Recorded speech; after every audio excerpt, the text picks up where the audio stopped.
Sinanay naman po ang Persons with Disabilities or PWD sa bayan ng Suan sa paggawa ng soap powder bilang bahagi po ng isang skills and livelihood training na layong pong magbigay ng alternatibong pagkakakitaan at dagdag na kasanayan.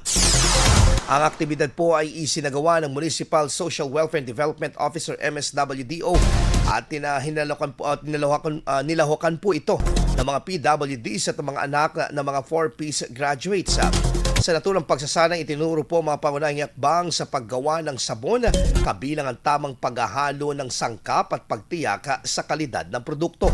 Ayon sa tanggapan, layunin ng pagsasanay na mapalawak ang kaalaman ng mga benepisyaryo at mabigyan sila ng kakayahang makapagsimula ng maliit na kabuhayan na maaaring makatulong sa kanilang pang-araw-araw na pangangailangan. Binigyang diin din sa nasabing aktibidad ang kahalagahan sa pagpatuloy ng suporta upang matiyak ang inklusibong pag-unlad at mas maraming oportunidad sa kabuhayan sa sektor ng PWD. IFM News. IFM News. IFM News.